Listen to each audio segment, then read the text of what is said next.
pause il y a quelques semaines de cela, il n'y a pas si longtemps. L'ambiance était extrêmement tendue après une défaite au premier tour face à la Guinée équatoriale 4-0, où ils avaient coulé. L'ambiance ce soir en Côte d'Ivoire, Timothée. Elle est absolument incroyable, elle est magnifique, elle est communicative.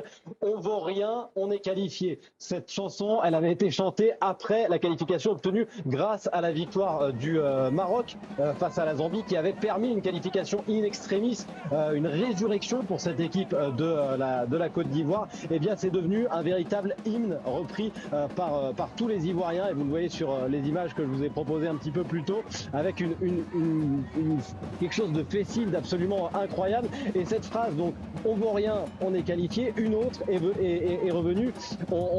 Un revenant ne meurt qu'une seule fois.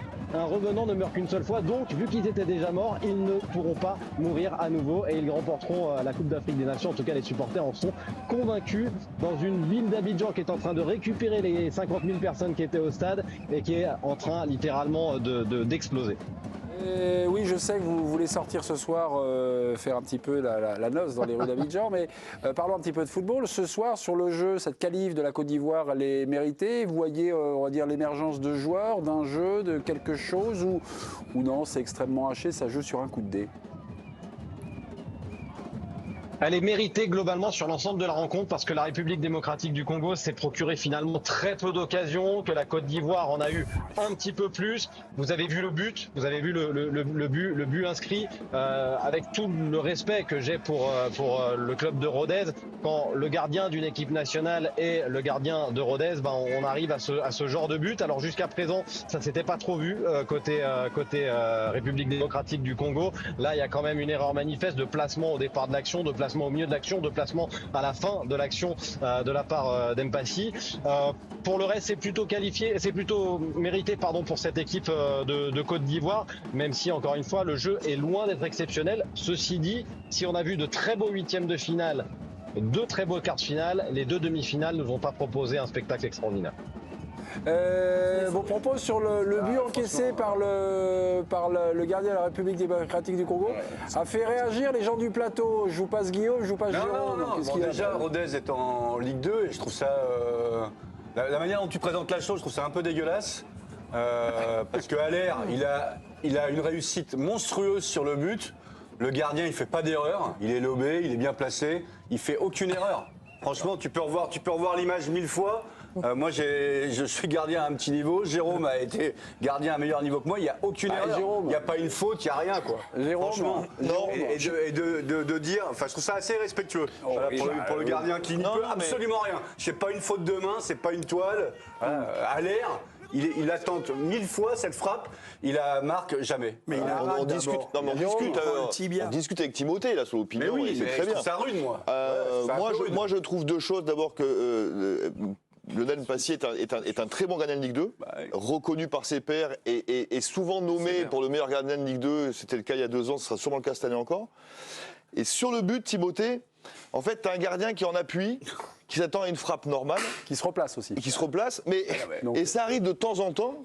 Quand Jordao marque il y a 40 ans, on ne dit pas que c'est la faute de Batz. Bah non. Voilà, bon. Et donc, tu vois, en fait, ça paraît parfois être un but de gag, mais ce rebond-là, avec cet effet-là, quand tu es gardien et que tu as les appuis et que tu es en replacement, tu peux rien faire. Ouais. Donc, c'est simplement une discussion que j'ai avec toi, c'est que moi, de ma lecture à moi, le but, il n'est pas imputable à Lionel Mpassi. Voilà, c'est tout. C'était pour discuter avec Timothée, c'est tout. C'est un rude, Timothée. Je trouve que tu es hyper rude. Franchement, Timothée, vous êtes injuste. Avez-vous quelque chose? J'entends.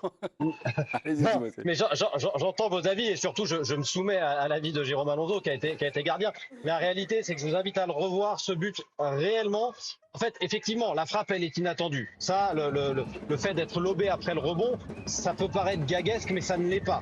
Ça ne l'est pas. Par contre, si vous regardez bien son positionnement au moment du centre, il n'est pas bon parce qu'il est beaucoup trop haut dans ses 6 mètres pour un centre sortant.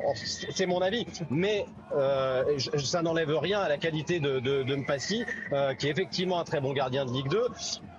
Simplement, quand vous avez face à vous quand vous avez des joueurs que je qualifierais de niveau Ligue 1, niveau Europe, vous avez quand même un gardien de Ligue 2, avec tout le respect qu'on a pour la Ligue 2. Si Lionel Mpassi était un gardien de niveau européen, qui était au niveau des attaquants qu'il avait face à lui aujourd'hui, eh ben, il serait pas à Rodez, encore une fois, avec tout le respect que j'ai pour Rodez.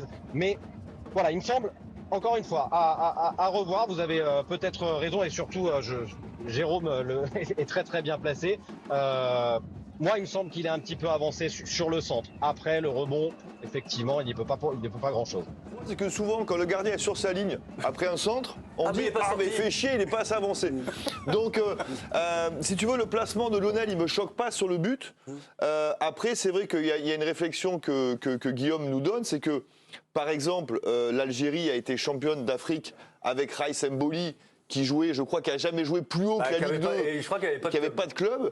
Donc on a aussi des exemples, alors à la marge, de gardiens africains qui ont amené leur sélection au bout en n'attendant pas des pontes de Ligue 1 ou de Première Ligue.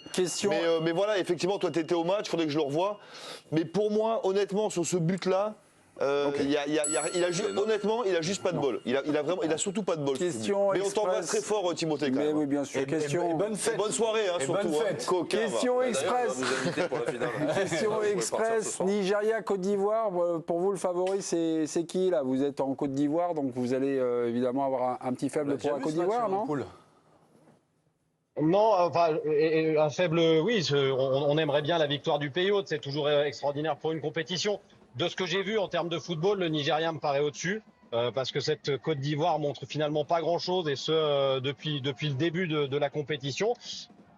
J'avais un pressentiment comme quoi le miracle allait peut-être devoir s'arrêter à un moment, et que c'était pour aujourd'hui. Le miracle continue, alors pourquoi pas imaginer d'aller jusqu'au bout pour cette équipe de Côte d'Ivoire. Elle est portée par tout un peuple, ça, on sent qu'il y a quelque chose qui s'est passé avec notamment la victoire en 8e face au Sénégal.